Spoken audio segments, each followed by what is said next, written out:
from a game of life, from a game of, obviously you guys in the financial world, how do you recognize who you're going Welcome against? to Behind the Frame, where we go beyond the LinkedIn bios and Instagram highlight reels to talk about what really happens when you're building something from scratch.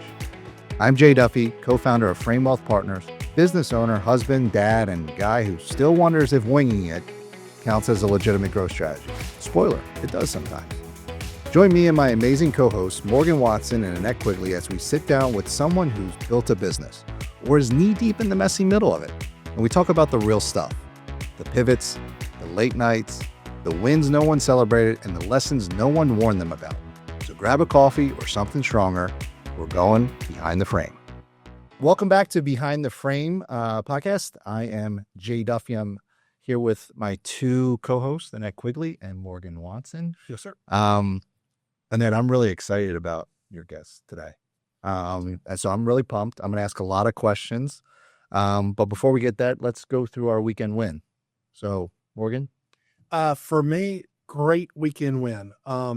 As many of you who know me and my family, I've got two kids now in college. And what typically happens, you call, you text, you stay in contact with each other. So we implemented now going forward, Sunday, 3:00 is the Watson family Zoom call. And it's the biggest difference in the world for us in that we've got everybody, they're all on their own computer. So it's now face-to-face. And it reminds me of what I missed, which is not the information, but the interaction. It was a big change. So we were able to, sarcasm, pick fun of each other. The older ones always pick on the little one and vice versa. So that was a big win for us as a family, was instead of the phone call now, we do the Watson family Zoom every week. What are the ages? So my daughter's 21 as of last Tuesday. She's a junior in college. Our middle one's a freshman in college, and our youngest is a sophomore in high school. Very nice. That's awesome. For me, I had obviously a sports moment. I was at the Ravens game. Ravens win. Love that. I also had I'm too old for this realization that I really can't hang with the younger kids at the Ravens games anymore. I just can't do it. Can't do it. How about you, Annette? So mine was in preparation for today's guest. I challenged myself. I got 12,000 steps on Saturday and 12,500 steps on Sunday. So Nice. Outstanding. Yeah. So that's a perfect segue for our guest, Annette. Why don't you introduce us to who we have today? Yep. So joining us today is my friend, Qadry Ismail. So from high school to lighting it up at Syracuse to your 10-year NFL career to winning a Super Bowl right here in Baltimore. I feel like you've been part of football history at every stage, but you easily transition. Now it's broadcasting, coaching. You're a dad to your three amazing, freakishly athletic children. And my favorite is you founded and started Missile Training Academy. And basically it's evolved to where you recognize the everyday person that sits behind a desk up to the next generation of athletes and how you can help everyone unlock their full potential. So welcome, Qadry, to Behind the Frame. I appreciate you guys having me on, and I'm looking forward to this podcast. Awesome. Great. Awesome. Very good. Let's start with the nickname. Who first called you the Missile, and when did it actually start sticking? So it's interesting. I moved from Newark, New Jersey, to live with my grandmother in Wilkes-Barre, Pennsylvania. Okay. And so my name is Qadry.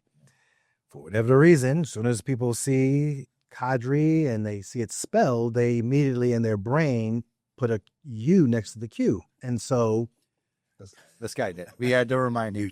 messed it all up. I know. It's the Southern in me. Can't help it. And they want to pronounce it Qadry. So I was like, oh, God. Oh.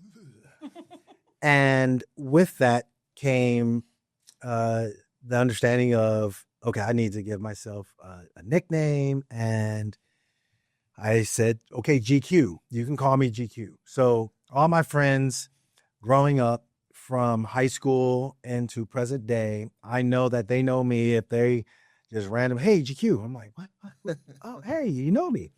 And so from an athletic aspect of things, my older brother, he's 11 months older than I, we both were in high school together.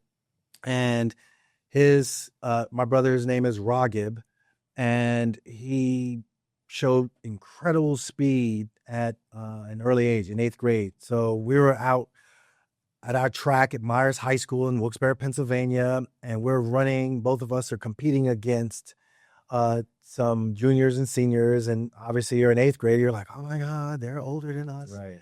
And my brother was just killing it. I mean, doing phenomenal. And so our track coach, Boss Cross, James Cross. So Boss was like, "Ow, look at him run. He's like a rocket in a pocket." So all the seniors are like, "Oh, wow, we're going to call him Rocket." And it stuck.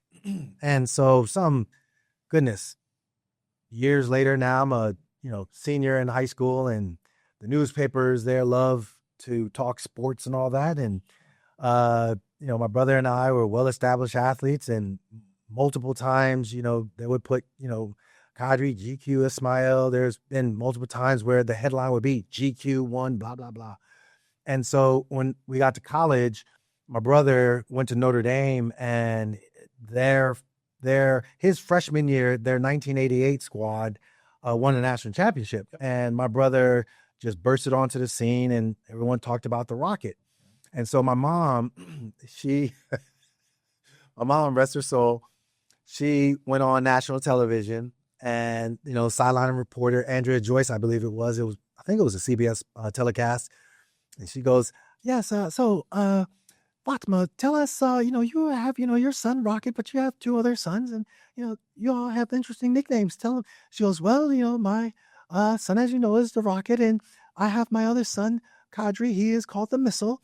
My younger son, he is affectionately known as the Bomb, and I am known as the Launching Pad." That is awesome. And I mean, that thing back in the day before social media went viral, it went viral. And, my nickname, the Missile, just stuck from there. And obviously it was interesting because I had to, I was still growing as an athlete and biding my time to get out on the field. And finally I was able to, I think it was like my redshirt sophomore year. I finally just kind of came into my own. And so validated the nickname Missile. But yeah, that's Awesome. Yeah. Awesome. Do you remember your welcome? I'm sorry, I apologize in advance. A lot of my questions will be football questions. But do you remember your welcome to the NFL moment? Oh yeah. There were a few. I think the big welcome to the NFL was when I was sitting in the team meeting room, and I'm looking in the room and I'm seeing all the guys that I saw growing up. And I was like, whoa, I am actually in an NFL room, and this is professional football. And oh my God, I know him. Oh my God. Oh my God. Oh my God. Like, wow, this is like, and I just was like, not necessarily frozen, but I was frozen in the sense of like, man, what do they call it? Imposter syndrome? You're like, I don't know if I belong. These dudes are like some dudes. And I think the quote unquote, everyone says, what was your welcome to the NFL moment? Usually it's when you either recognize the speed of the game and or a big hit. So the speed of the game for me, we're in practice. Our coach, we're doing one-on-ones. One of the defensive backs, we went out and I was doing a 9 route. A 9 route is basically you're going straight down, get up on his toes, run by him, look up for the ball, boom, big play, catch. Right. I'm sitting there. I'm like, all right, I think I can run by you. And I'm looking in, boom, they snap the ball. And sure enough, I mean, that dude was like, oh yeah, I read your route, 9 route. I was like, oh my God, what are you doing? What?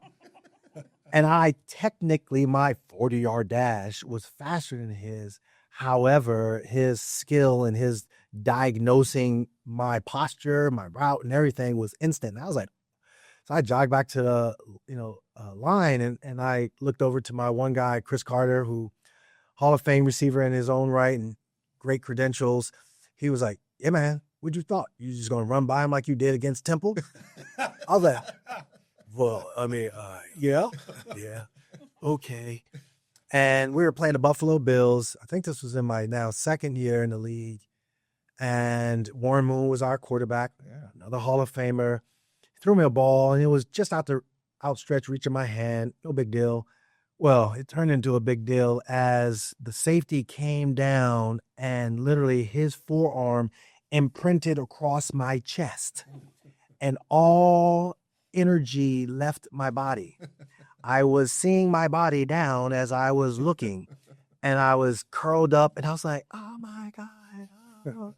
And I remember Cornelius Bennett for Buffalo Bills, another Hall of Fame type player, just unbelievable athlete and player. And he came over to me, goes, hey man, you all right? I go, no. And my dudes after the game, they were clowning me bad.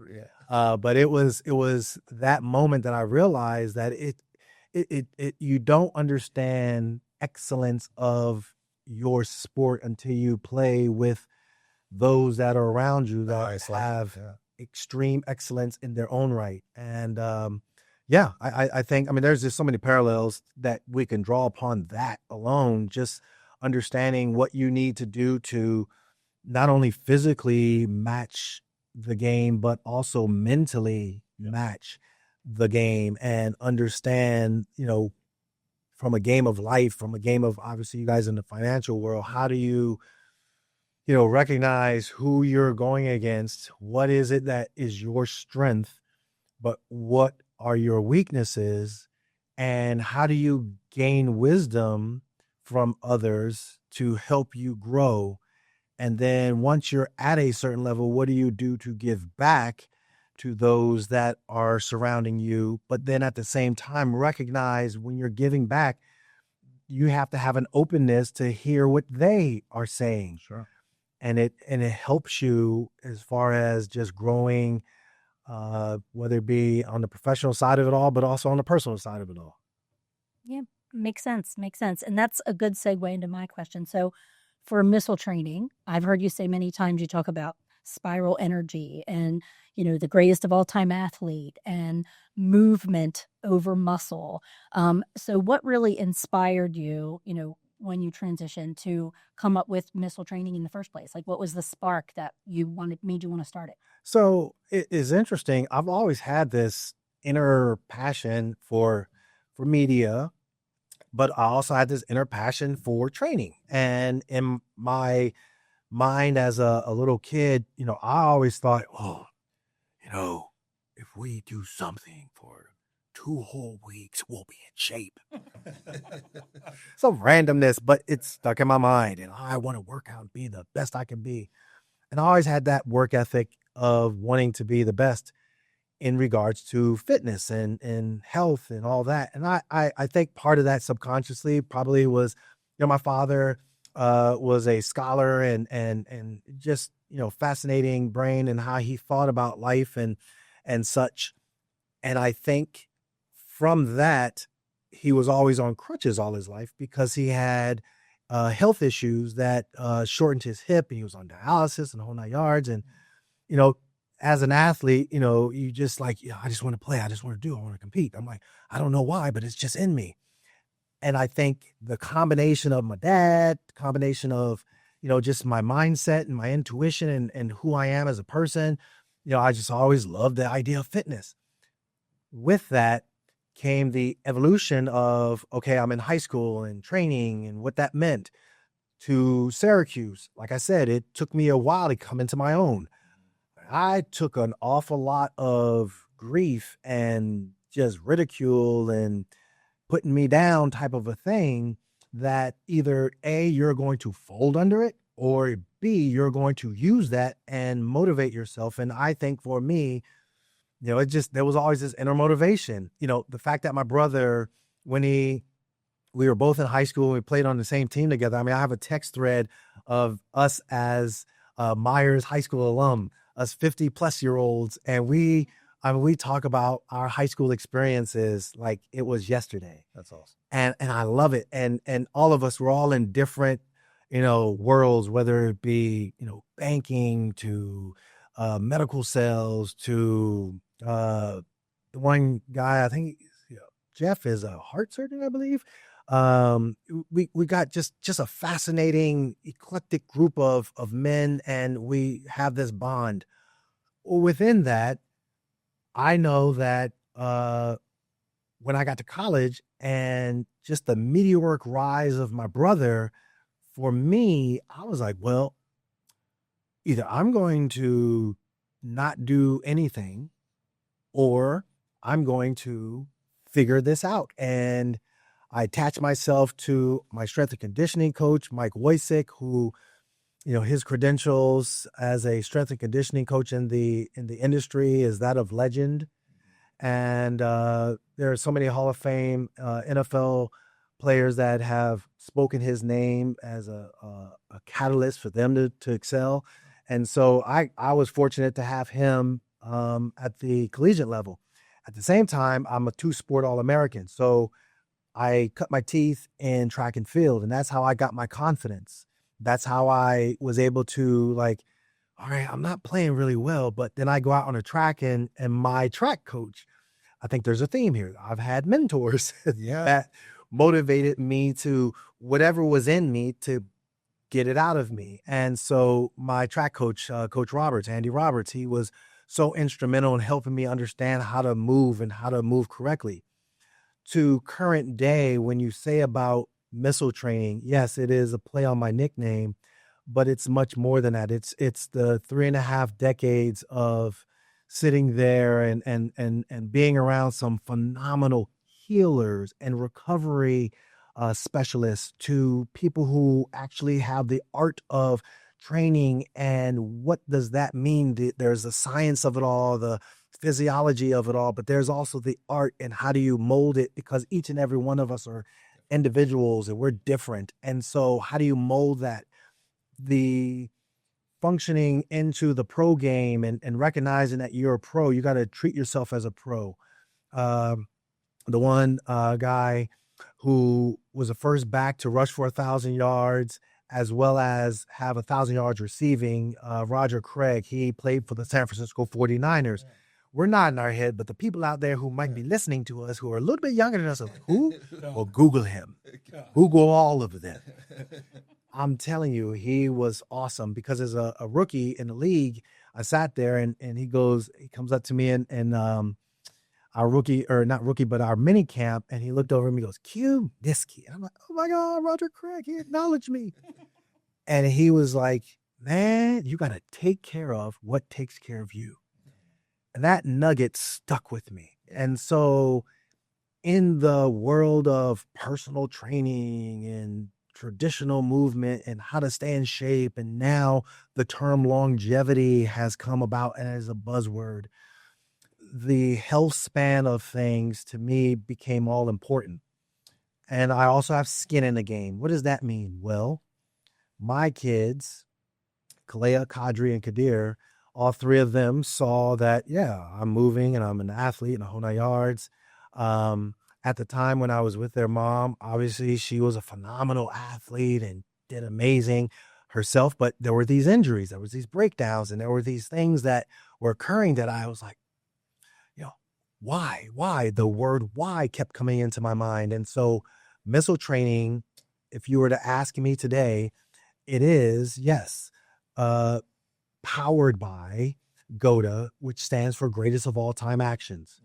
Another gentleman who he recognized observationally that, okay, so why is that guy, he never breaks down? Why does he move the way he moves? Why is that athlete, she's a phenomenal gymnast, but in her movement patterns, there's a similarity to that guy. Well, if you look at the indigenous cultures across the globe, they have no technology. They have no way of interacting and communicating with one another. But if you look at on your device, if you check out the way they move, and if you slow it down in slow motion, there's a pattern that is so obvious. And so he came about with this movement pattern that is innate in us. And so as he started his journey, he started to articulate it and put it into form. And that made sense to me, to the point where other training that I've done in that 3 decades of time, I had to have that cognitive dissonance and conflict within me to say, I need to make a decision. I drew the line in the sand and said, okay, never again am I going to go back to the traditional ways of me training, because observationally, I'm seeing something different. I had a catastrophic injury and it was a non-contact Achilles rupture. Yep. And so in that non-contact Achilles rupture came I am training persons like Annette. And if Annette wants to live her life, have her brain function, have her body be able to move up and down the stairs, have her interact with her clients, those clients are demanding of you your brain power, your excellence, your expertise. But if your body can't stand there or sit there or interact or be present, that's an issue. You are coming to me saying, Qadry, I want you to help me. So if you're going to help me, then therefore I demand the excellence that you've put your body through, or I want that same excellence. And so it is imperative of me to not to sit there and say, well, and all you're going to do is a couple of push-ups this way. Okay, you're just going to squat this way. Okay, you're going to do a couple of these movement patterns, knowing that they're going to bother you. They're going to break you down. You're not going to be at your fullest. And so for me, I had to formulate an understanding of, okay, there's movement. There's a proper way to movement. Form dictates function. Proper form commands and demands better movement, better function. Under pressure, does it work? Under pressure, are you able to move the way you need to move? And that is where I felt missile training is going to be in its lane. We're always looking as humans in this world to try to be different. But I think in the difference, we lose the fundamentals that made us who we are. And sometimes we have to go back to move forward. And I think that's where, for me, that Achilles rupture that I had was where I drew the line in the sand, recognized the decades of information that I was drawing upon, all the continuing education, all the things. But then when it came to the last decade now, where I'm like, okay, so this is movement. So I need to recognize that, how do I make it better for myself, for my clients?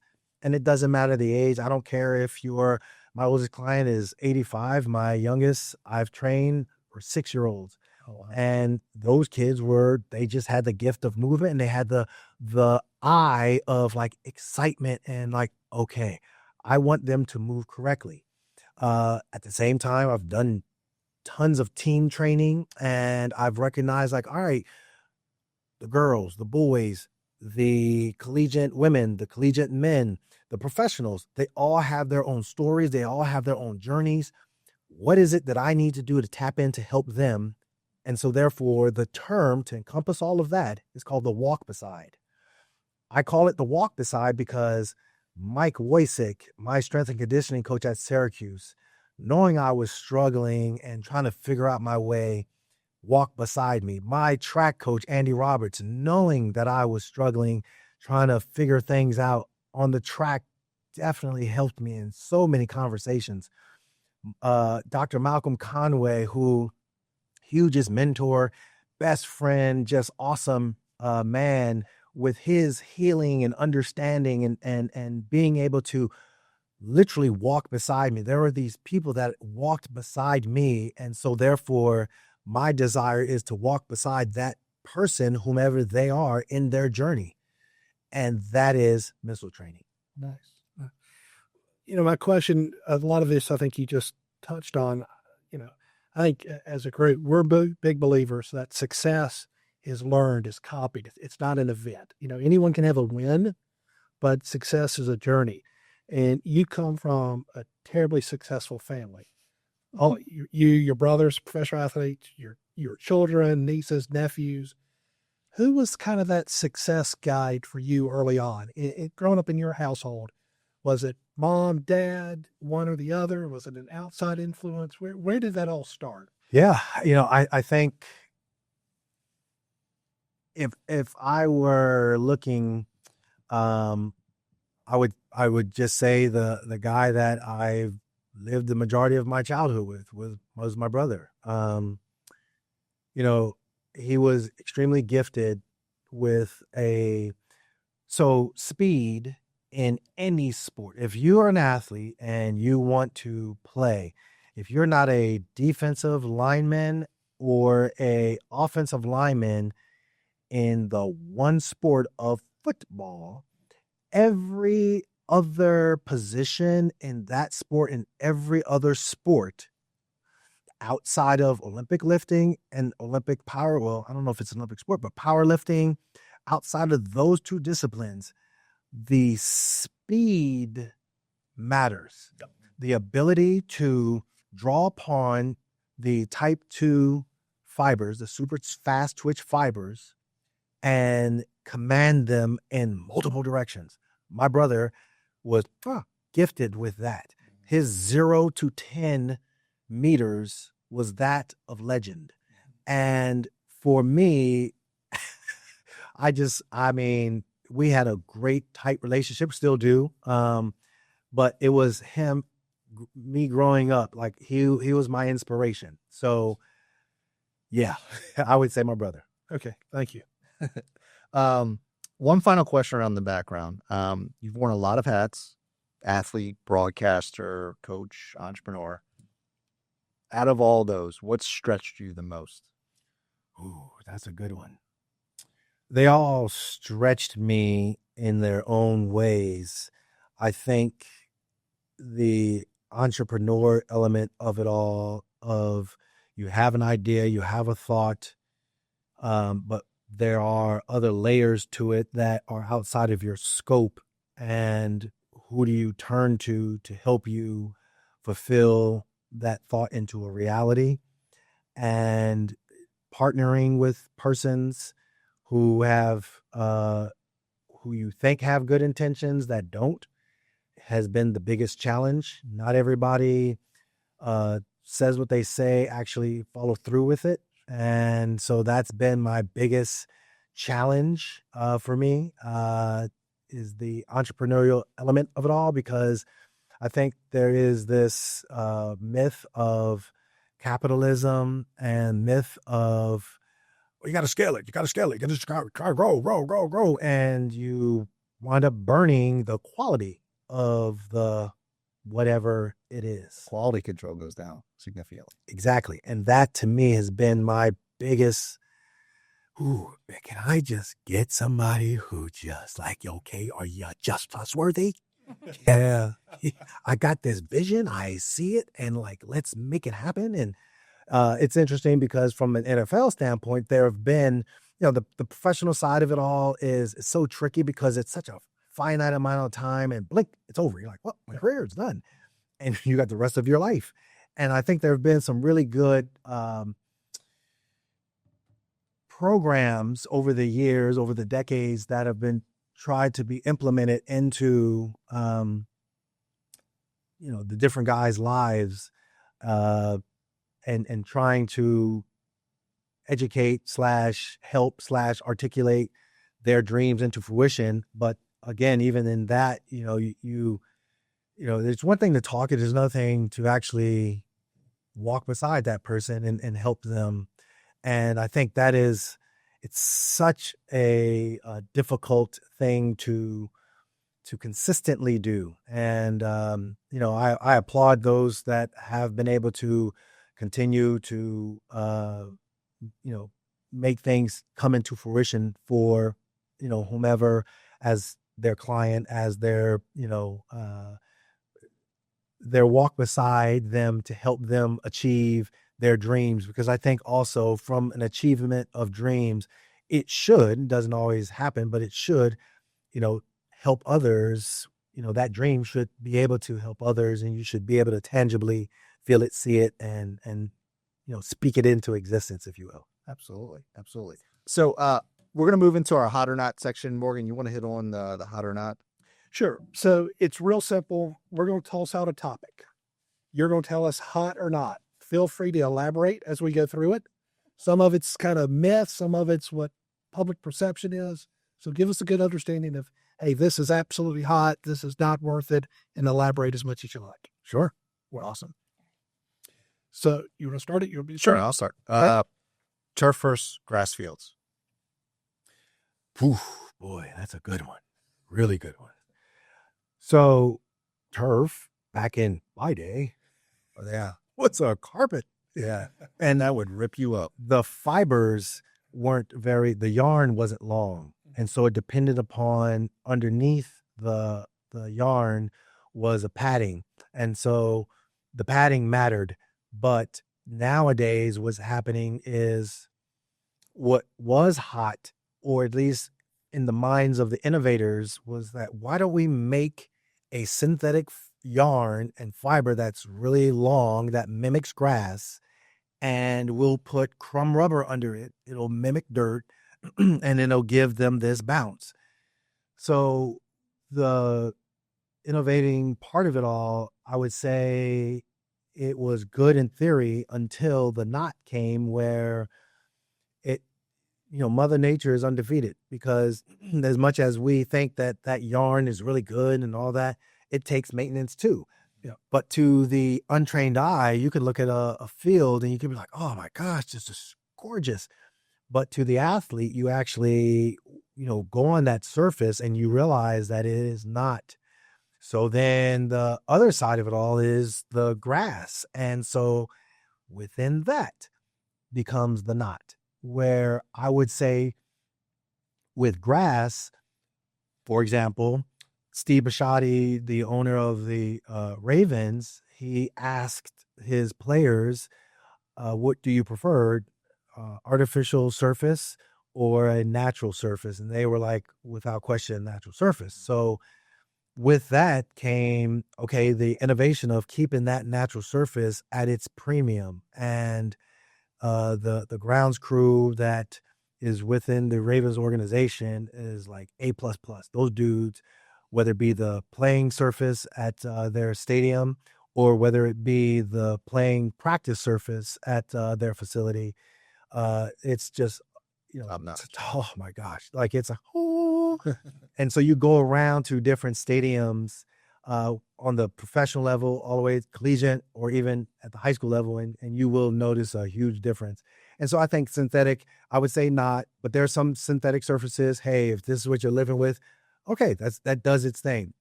From a natural grass aspect of things, I'm a natural grass all day, every day.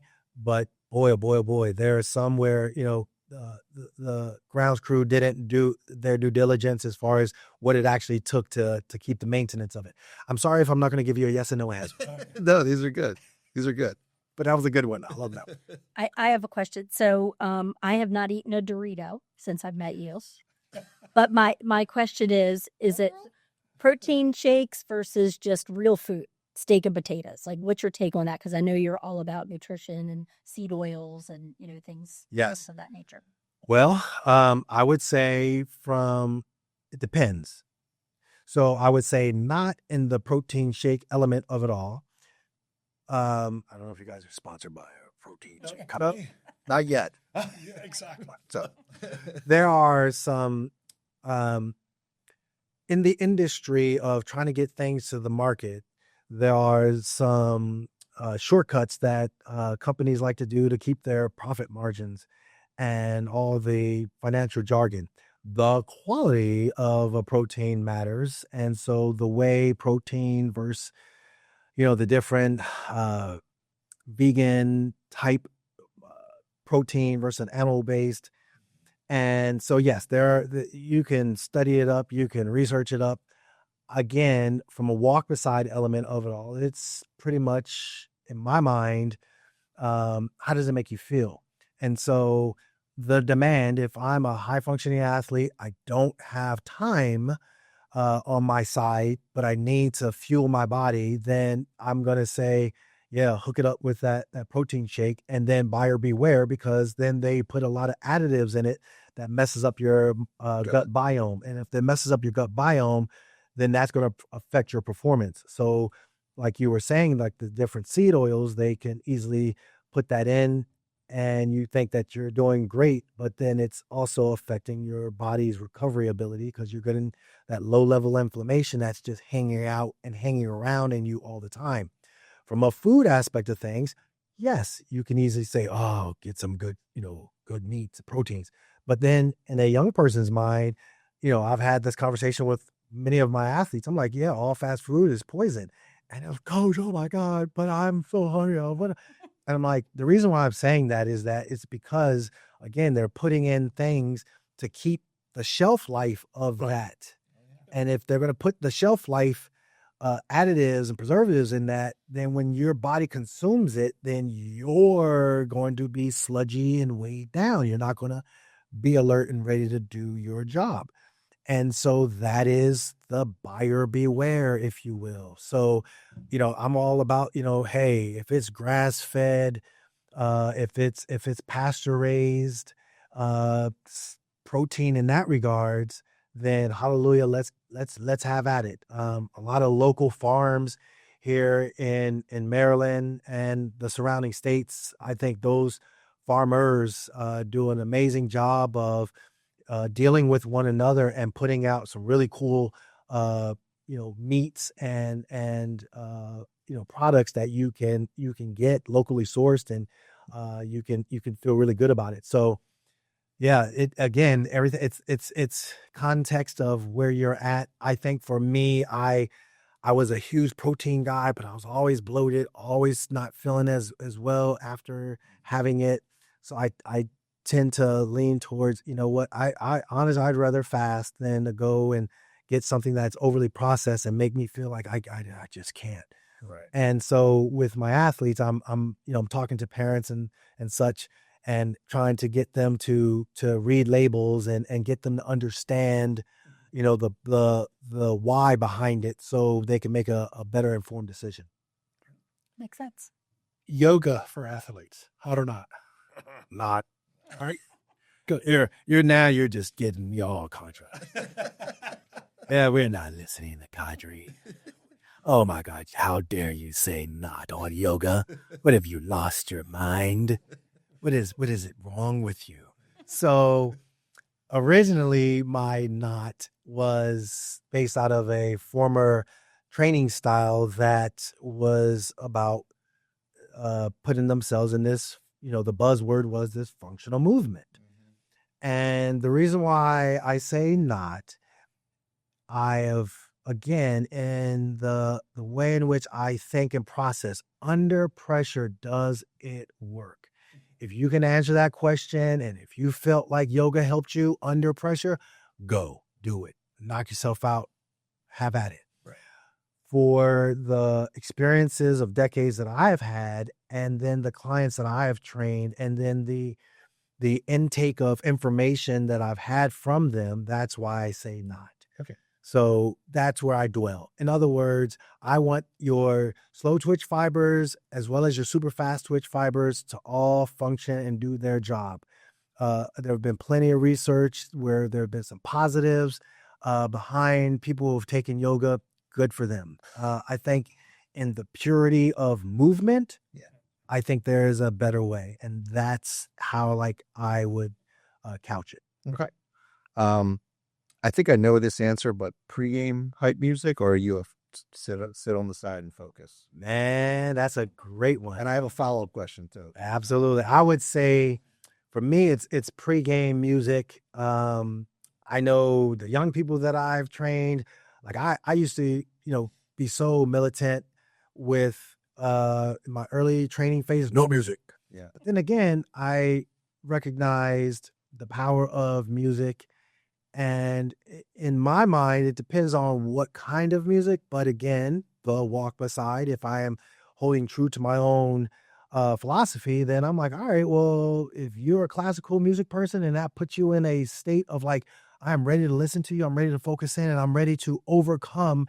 And my survival mechanism is hey, I don't want to do this. This is going to hurt me. But the stressors of this technically is not going to hurt you, because if you put yourself in a stable state, then you're going to be able to exercise, do that movement pattern. And then once you rest, critical, then you will get up and your body will have what is called adaptation. When you have that adaptation, then all of a sudden you realize man, I can go out there and do better. And my body and all the biomarkers that you would have through the blood work or however measurement tools, you can see all right, great. I feel better. I'm in a better state and place. So with that is where that hype music, if it can get you past that that I don't know if I can do this, Right. then that's where I'm like, all right, boom, let's go ahead and crank it up. But Yeah. So what's your go-to sauce. I was waiting for that. No, there are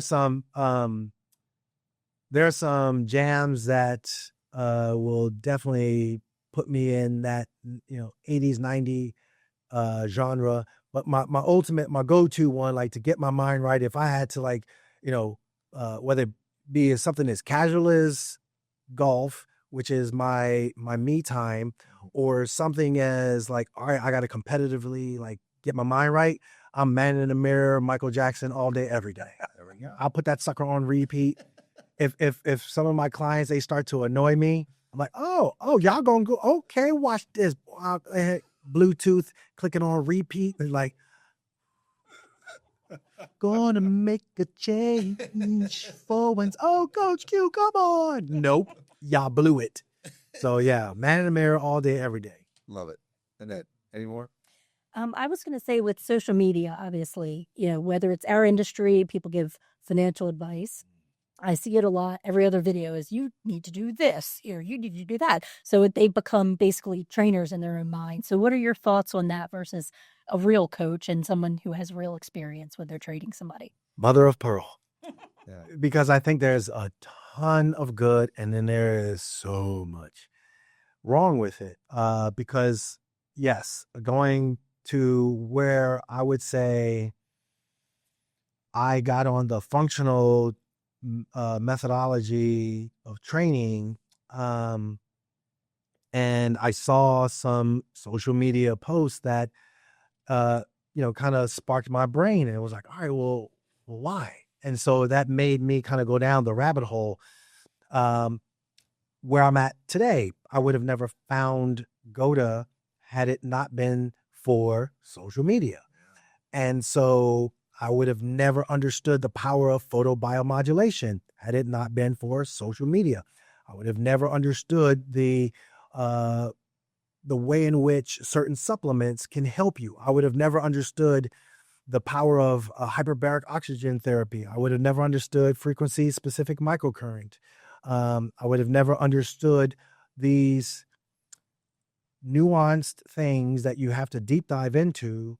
The question that you asked me, real food versus a protein shake, in my mind, sure, I can social media clip it, but then a bigger picture, everything is in context. I would have never understood any of that. So I'm very appreciative of social media in that regards. I just think that you also have to have your mind ready to deep dive into something. I don't flippantly, like we could edit the, podcast and say, oh, yoga is bad. Well, if you heard the context of why I said it, then you'll be like, all right, well, let me deep dive into why he's saying that. Exactly. Because he also said that if it works for you, then okay, go ahead and keep at it. But I've also had master yoga instructors come to do my training, and they're like, oh my gosh, I can feel the kinesthetic awareness happening that I didn't feel the kinesthetic awareness connection with yoga. So it's not like I'm flippantly just saying it. Yeah. And so, yes, it is a great way to spark debate, is a great way to spark a deep dive. It is a great way to see where you might have had some blinders on. Yeah. Last question. How do I put this nicely? Parental experts or overly enthusiastic parents in youth sports? Boy, yeah. Where do I begin? It's interesting because I've had my own life experiences with my kids, and growing up, I will absolutely look at myself in the mirror. Absolutely look at myself. Let's look at Qadry before I answer and brag on everybody else.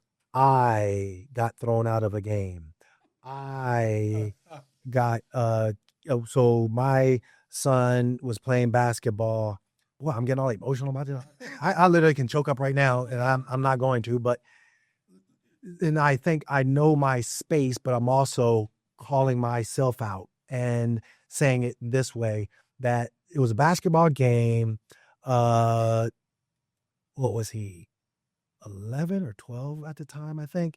And he was our starting big man, and our team was a really good team. We're going up against another team, and they're going back and forth. And it wasn't about the kids, but my frustration was at the refereeing, because I'm like, what I think in my mind triggers me is that, well, that's not fair. So that term, well, that's not fair, it's not about fairness, but it's about like your bias towards a team. And I don't think, the officials see that. However, I should have recognized my tone, my way of handling it was wrong. So with that, when there was my son on the football field and the coaching was bad because of the basketball experience, and there was this timely email that I got. This one organization sends out these emails with good wisdom, and they were talking about kids and sports and playing. And the kids were like, they loved when their grandparents came to their games, because all their grandparents cared about was the fact that they were playing. And so I thought about that, and I was like, wow, well, technically, if you're an aging person and life is in the rearview mirror, you've already experienced life, and now you're looking at your offspring's offspring, and now you're just like, man, this is awesome. They're running. Wow. Oh my gosh, did you have a great time? This is great. Who cared if you won or lost? I just saw you. I can be a part of this. And it helps that dopamine rush for that older person. And so that kid feels that. They're like, yes, my grandma or grandfather, they love watching me play. I'm going out there. Yes. And I said to myself, I'm literally in my car. Yeah. And I'm telling you, the amount of anger that was in me because of the coaching that was going on the football field. And so I stopped, read that email. I'm crying. Boo-hoo crying, like, wow, this is awesome. Because I remember when I was little, and I remember my mom, man, she would be out there, and I was like, boy, my mom can't even see my son because she's not here anymore. But I remember when my mom was out there, man, my mom just was like my biggest cheerleader, and I was like, wow, this is awesome. So I remember going up to the field, and I literally was like, I'm not saying jack diddly. I'm gonna let it be. I actually, let me just finish this, and I'll tell you the good that came out of it. I saw my son. I was like, hey, bro, how you feeling, man? Man, Dad, we didn't have a good game. It was a scrimmage. We didn't have a good scrimmage. I let him vent. And then I sat there in the car. And I was like, you know what? I think I've been doing it all wrong. I think I've been, just my attitude and the way I kind of approached this it wasn't right. And I was wrong for the way I handled it. I wanted to apologize to you because I think, you look good out there today, and it was fun watching you play. Yeah. And, one of the things in the email talked about was like, hey, there's nothing wrong with, critiquing the game and all that. That's necessary. That's important for them to kind of like, hey, you watched me. Hey, you interacted with me, but you don't do it right after the game. And that was my biggest takeaway. So I'm driving, and he opened up and he started talking about the game. And I was like, holy smokes, this stuff works. I was like, and so one of my biggest things is that a wise person takes rebuke, but a fool rejects wisdom. And so I'm on full display, like, wow, I just got rebuked. And it feels good. The reason why I say that is because current day, the bond that I have with all three of my kids, and it's been amazing. And I'm able to take their busting on me and like, oh, Dad, remember you got thrown out of a game, and like, oh, Dad, remember you, and I feel their energy, but I also feel the love of like when we break down games now, when they all three at separate times in college, and my youngest, he is, in his journey towards, playing professionally, and how that looks is not the way in which I would have planned it, but I don't care. I am so incredibly proud of, him at the age of 25, like some of the adversity that he has gone through. And I mean, I'm like, bro, you are like acing it. There is no way I know me. Like, you're a young man, and I'm proud to call you my son. Like, I'm like, I don't know how you handled that. I mean, I would have been like, coach, like what? But I mean, like just head on, just respect and the whole 9 yards and just all of it, all of it. And so I look back to that time with he and I, after reading that email of getting that wisdom, that harsh rebuke. I mean, it was an awesome email, but it was rebuking me. And then for him to be able to go and do his thing and my other son and his goal and his love of, now fitness and martial arts and MMA, and my daughter who had her challenges and struggles in college, but to be able to come out on the other side of it, like, wow, it's so fascinating and awesome. And just to put a bow on that, after that scrimmage and after talking to my son, and he was like, Dad, do you think you can talk to my coach? And I was like, wow, yeah, I can. So what did I do? I was like, you know what? So I have this knowledge. I have this experience. I understand how to do a proper warm-up. I understand how to pace a practice. You know what? I'm going to offer to help as opposed to criticize. And I mean, I went back and I was like, you know what? At the rec league, there's a different way of teaching fundamentals than at the high school and pro level. Well, I literally, I was like knee deep in and listening to others that broke it down. I was like, yeah, I see. And that's the coaching point that, okay, great. And it was awesome. And so I humbly went to the coach. I explained to him my point of view. Man, we bonded, and I mean, that dude was awesome. I don't agree with everything, and I don't care that he don't agree with everything, but we had common ground. Man, I was like, man, you coach my son any day of the week, because I was like, wow, he learned from all this, but it was the decision I had to make to like look at me before you look at everybody else. Yeah, absolutely. We're going to move into our last segment, Plead the Fifth. Now, Qadry, if you've heard our few podcast episodes. I have not, but okay. I'm listening. So here's how it works. We're going to ask approximately 5 to 6 questions for you. You have one Plead the Fifth. Oh. So you don't know if it's going to be a tough question, an easy question, or a question you don't want to answer, but you always have one in the bag where you can plead the fifth. Okay. Fair? So I only get one out of all the questions? Yeah, out of 5 to 6. I'm taking a big swallow. All right, I'll start off with an easier one.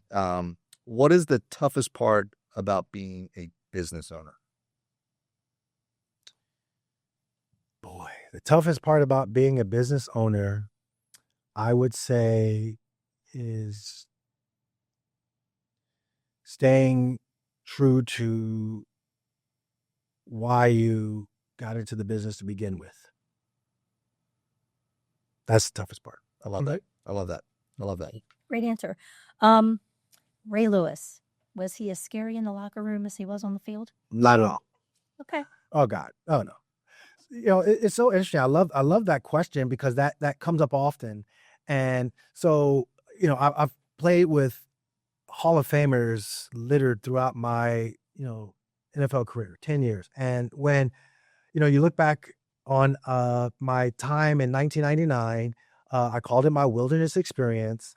My wilderness experience, the reason why I say I had an opportunity to improve upon my game and I was kind of stuck in neutral. I went to Miami after being traded in training camp from Green Bay. So I went from the Packers down to the Dolphins.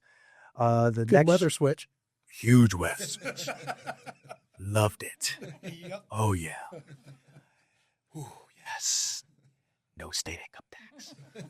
That's true. Check looks dead. Yes. When you shift over into New Orleans and watch what, bad coaching looks like and all that. But you had to learn how to be a pro. And I learned the hardest of ways for 2 seasons, how to be a pro. So I get to the Ravens and now I need to, integrate myself in the locker room. And all great players I say a high tide raises all ships. Not every Hall of Fame player was that guy that helped raise you up. They had narcissistic tendencies that knocked you down. And so with that, Ray in the locker room was like, man, we in this together. So I know I'm a great player, but I need you. And so for me, my Ray Lewis story is when we were playing the Pittsburgh Steelers, and in our division, the AFC Central at that time, the rivalry wasn't as epic as it is now. There were two other teams. There was the Tennessee Titans, then there was the Jacksonville Jaguars that were like, okay, we need to beat them. That was more intense of a rivalry. But Pittsburgh was up there. We go to Three Rivers Stadium, which no longer exists. Yep. And we hadn't beaten Pittsburgh in Pittsburgh. And so we're playing, first half goes and comes. And again, Ray and defense was balling. Well, offensively, we were terrible. Long story short of it, I had to make a decision in my mind. I'm like, if I'm the go-to receiver, if I'm the guy and all this thing, I need to show up. And sure enough, I go out in the second half. I have a career day. To this day, the record still holds all-time single game receiving yardage against an opponent. So I'm in the Pittsburgh Steelers record book, and for the Baltimore Ravens, I'm in the Baltimore Ravens record book. I had 6 catches, 258 receiving yards, 3 touchdowns, and those 3 touchdowns were all over 50 yards, which put me up in the top 6 all time for that category. With that said, the next game, I received a message from one of my other dudes. He's a Hall of Famer. He'll remain nameless. And he was like, hey, man, you did that. That's all well and good, but you got to do it again. All right. I don't necessarily agree with that, but I hear where he's coming from. Well, we're at a home game, and now I'm being introduced to the crowd. And I was like, wow, all right. This is my first time being introduced. All of a sudden, Ray Lewis comes over there. And so he's on the side of me, and he just turns. And so the defense goes out in the field, and, they line up in a row, and then the offense gets introduced. Well, before they went out, so he turns and looks at me and goes, hey, you do what you do. I was like, oh, my God, we going to play today. And I went out there, and I balled out. And I had the game ball for that game as well. That's awesome. And so from a Ray Lewis standpoint, what I loved about it was that a high tide raises all ships. He was one of the greatest teammates, and his inspiration really comes from, a genuine, authentic place. Not many guys, they're rah-rah guys, but his it comes from a deep, authentic place. And that's my Ray Lewis story. Awesome. More difficult, managing your athletes' expectations or their parents' expectations? Oh, parents' expectations, because and I get it. I mean, I'm a parent myself, and I'm like, oh my God, I want my son and daughter to be the best ever. They are the best ever. Yeah, in your mind, they are. Yeah. I think that the parents, no question. I mean, there have been parents over the years that from a training aspect of things, they want the quick fix. And I don't think they recognize, so from a missile training aspect, there aren't any shortcuts. To change the movement behavior and movement patterns, to capture the spiral energy correctly, you got to put in the work. I say to them, your rest is as equal to your work. The way in which I am sitting right now, there is a way that is so minute, nuanced, but I know it is helping me because I'm in a resting position that is beneficial. For an athlete that wants to excel, those motor neurons, those patterns, that kinesthetic energy, if your rest is sloppy and disjointed, then when you get ready to turn on, and if you go max neural drive, aka full speed, then you're going to do the pattern that is a faulty pattern. Therefore, you got to put in the work. the parent doesn't understand that. And so as much as you try to educate the parent, I think they look for the quick fix. It's an investment because I am saying, hey, you have this knowledge. If you share this knowledge with me, there should be an exchange. So in that exchange, there is an investment to have a return upon said knowledge to help that person grow. Well, from a financial aspect of things, yes, there are things that cultivate and take time. I think that's where, from a pro athlete aspect of things, and I think that's why some billionaire owners, they invest in pro sports, and it feeds their, as Steve Bisciotti would say, this isn't my job. This is a hobby for me. And I get why he says that, because in his mind, he's like, I'm getting a return on our investment right now. We're either going to win or we're going to lose. And I can see it, and it all unfolds. But if you're, like if we had to do the infrastructure of this building, of this, table, this structure, there are things that take time. Right. And so I think for that parent, you got to realize it takes time for your child. You're the one feeding them. So are they in a stable state? A stable state is a term that I utilize and I educate them. Hey, are they getting the proper sleep? Are they getting the proper nutrition? Are you mentally giving them good energy? What are the other surrounding factors that my one client, they are awesome people, and their son, his Achilles is bothering him. And I was like, well, get him in to see me. So he comes in and he sees me, and the mom is like, Coach Q, like, oh my God, it keeps coming about. I was like, okay. So now I'm like, what are his cleats like? Well, they're older cleats. And I was like, okay, well, that was the it to it. And so now you have to go out and make the investment to get a newer cleat, because the functionality of the cleat is his foot is sliding around and causing him some dysfunction in his movement pattern. And so that's where, there are parents who are unrealistic, not that they weren't, but just saying that example, that the bigger picture, you got to see the bigger picture, and you got to know that your child, the younger child, right around that 13, 14-year-old, their future self, their 16-year-old self is begging you to keep going, you 13-year-old, because when you get up to here, when I'm 16, all the work that you put in is going to pay off. Yep. And to me, that's where, from a parent aspect of things, if they can see it through, and I've had some parents that have seen it through, and or they will continually, ask and seek wisdom on things. Gosh golly, that's awesome. But the parents that are unrealistic, yeah, they come into missile training, they'll sign up for a couple of sessions, and they'll do that. Oh, that's it. Nope, we're out. And so they chase the wind. And that instant gratification that they want. Yeah, that's exactly right. And that's so be it. Which NFL city has the worst / toughest fans for you? I think I don't know if I'm using this word correctly, apathy, it would be the Dolphin fan base. Okay. Yeah, I think they probably, because they started off on fire, as, historically speaking, Sure. you know what I mean? Yeah. And now I think it's like, you got a lot of transplants from, the Northeast, and they're retired, and, you got South Beach, and you got all these other different things. And I think that fan base gets distracted. Yeah. So it's kind of like you're out there on game day, and you're like, all right, well, this is a rival. Aren't you guys going to cheer? Okay, I guess. Yeah. So I think that energy kind of goes into the organization too. Yeah. Like That it's like, makes sense. yeah, it's just, Okay. weird. Yeah. Annette, how about you? Last question. Any regrets from your playing days?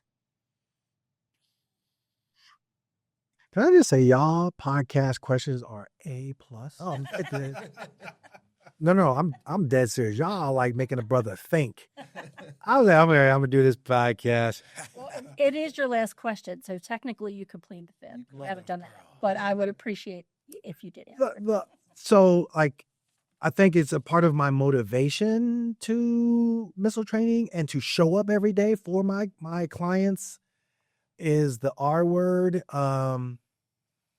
That, you know, so I wish I knew what I know now as far as training, Sure. the art of the training and how I go things through the go to philosophy and some of the other avenues of all that. Okay. But, from a play aspect of things, the one play was, you guys are going to laugh at me and that's okay. But when I was in mini Mohawks, we were in the playoffs against the Plymouth Shawnee Indians, and we had it. I was killing them the entire day, and we scored a touchdown. And then all we had to do was go for two, and we won the game, and we went to the championship. And all the friends and the cheerleaders would have been like, "Yay, Qadry!" I get the ball, and I fumbled it, and I'm like, "Oh." And so, yeah, I mean, I was like, "Oh, I regret that to this day." Little 8th grade Qadry Ismail. I thought for sure it would have been an NFL reference, but that's even better. Nah, I mean, there's, whatever. There are times NFL wise, I probably could have studied better. My wilderness experience, there's things in there that I know to this day. I have. So when I was living in Florida after I retired, before moving up to Baltimore, I coached track and field. Up in here in over in Hartford County, and high school called Patterson Mill High School. And what I have come to realize, and that's why that R word, the regret word, doesn't bother me, I guess, as much now as a 54-year-old, is because I get a chance to share all the wisdom that these impressionable young minds want to know. And so, yeah, of course I regret, eating something that didn't work with me and I had a bad game. Yeah. Of course I, regret dropping a ball and, an immense amount of pressure and all that. But what I'm appreciative of, here me go choking up again, are those kids that they're young adults now. And they come back and it's like, Coach Q, I'm telling you, man, the one, I say girl / now a woman who's now married and have kids of her own. And I'm like, holy moly, I'm old. But she references little sayings that I would say back then to help her now. One of the things I would challenge, a couple of my athletes, and they're funny because they'd be like, Coach Q, you did not change. The way in which I would structure my track workouts, I've totally backed off of it, and I do it a different way based upon the new information that I know. Yeah. But back then, y'all had 6 200s. We're going to break them up, and you got 2 rounds of 3. At the same time, you're going to cross the line in 25 seconds. The girls got 27 seconds, and we got a minute 30 rest before the next one.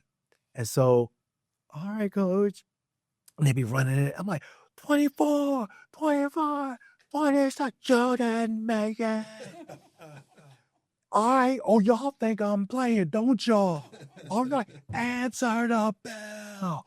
Get on the line and answer the bell. And they're like, oh my God, we gotta Well, the one girl, now woman, she was like, Coach, I'm telling you, in my brain, I feel like I can accomplish so much, because what I would do is psychologically be like,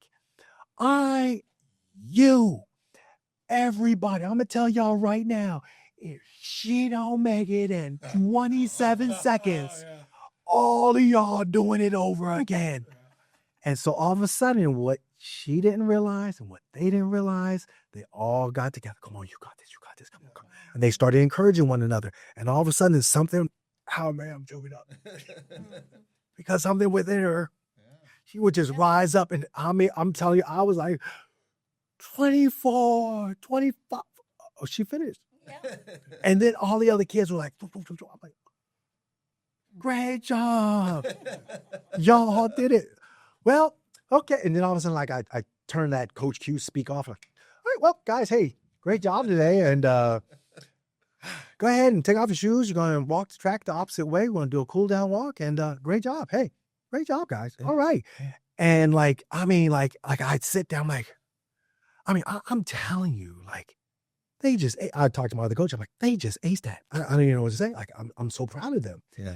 And there's just so many moments where I've had, kids, now adults in the real world, in their back of their mind. There've been a few, but this the one in particular is like, Coach, I mean, like something hard comes about.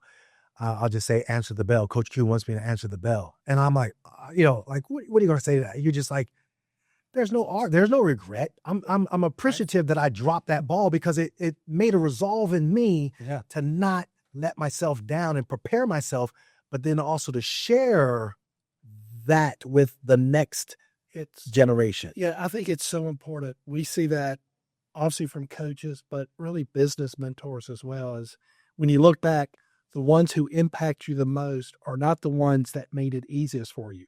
It's actually the ones that made it toughest for you, so you could really find what your potential is. And I think that's, we see that with parents and business coaches, and they try to put you in a position that makes it easy to succeed. And I think that's doing harm. You need to put them in a place to give them something to overcome so that, as they grow that confidence, the next obstacle, they're like, kind of did that last one. I think I got this one in me too. Yeah. And I think that's really important. It's the refiner's fire. You know that when you go into the fire, even though you go through the fire, you will not be burned. And so, the impurities rise to the top, and that refiner, they take off the impurities. And so, like, I know for me, I am so grateful that I have astigmatism the way I do, and my eye is that way. Why? Well, I had struggled with the art of catching the ball, but I now have a stronger understanding through vision therapy, through, the Dr. Sabers of the world, the Dr. Alan Reichhouse of the world, that were, brilliant minds in their own way of optometry, and doing through the research. They're like, oh yeah, we can help you out. And it was that doggedness of like, okay, cool. Well, they're going to help me. Well, I'm gonna latch on to you. I'm all right, and I got to professional football, couldn't see, very inconsistent with catching the ball. And here is a doctor who I would literally in Minneapolis, the drive from Eden Prairie to Uptown Vision Clinic after practice during rush hour traffic was no joke. And we didn't have GPS that can just tell you where to go.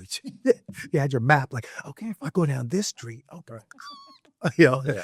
And so as I got there, I remember Dr. Saber just like, all right, well, here we go. We're going to go ahead. And it was the meticulousness of how he helped me.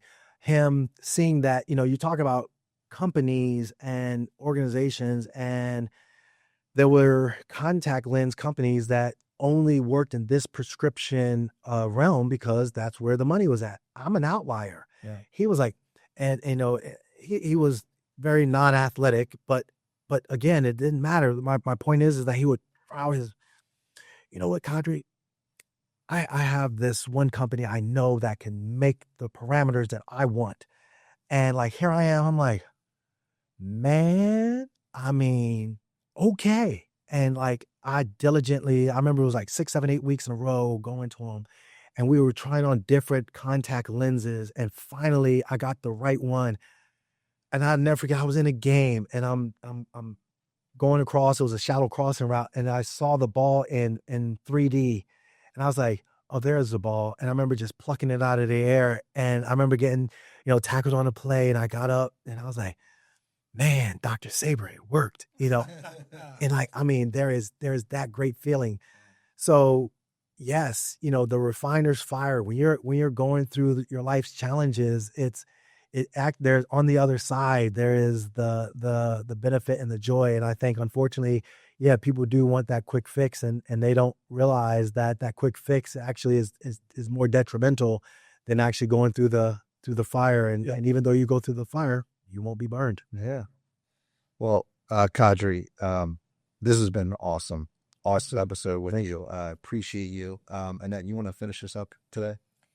Well, I just wanted to say, if anyone wanted some awesome training, to check out Missile Training Academy. Thank you. And I I know you're about speed, so I was joking before the podcast. I said, Qadry can get you faster than Morgan gets to cake. I'd be offended if it wasn't accurate. All right. But it is what it is. Yeah, Morgan's nickname is Buffet. You got the missile, you got the buffet. Well, I'll tell you, I'm appreciative. Like missiletraining.com is where people can interact with me and reach out. And I think that it's all about the walk beside. You know, I am a person that I feel that if you're looking for human movement or sports performance training, there are some really cool protocols that I put forth. And if you're willing to invest in yourself, and if you're willing to, come in and recognize that I'm not a quick fix. I am not traditional training. I am, I can run group training and group fitness in one regard, but it is not what you would think. Sure, you would have the typical HIIT training and all those things. You'll get your heart rate up, but we do it in a way that it's about longevity. It's about, the ability to help yourself. The one client that I have, she's an executive who makes her company go, and so she's the executive planner, and she makes sure everybody is all set. And she came to me, and her husband, and she was like, I am just stressed out, and oh my gosh, my back is always hurting, and and I was like, okay, I'm listening, I'm taking it all in. And just recently she shot me a text, and she's like, I went to the doctors. My blood pressure is way down. My blood sugar marker is way down, and I am just so grateful for the walk beside. And like, I just sat there and I got goosebumps, because like, she is like more alert and more present in her, yes, not only in your work environment, but also in her home environment. And again, you're trying to have longevity, your health span. Like, you don't just want to go to work just to go to work, and then all of a sudden you sit there and next thing you know, you just can't do anything. You want to live. And so the art of living, and what does that living look like? And that's where we have that dialogue, and that's where I could begin to walk beside you. And that's missile training. Awesome. Thank you guys for having us. Thank you. It's absolutely been great. Thank you so much. All right, folks, we'll see you later. Yeah.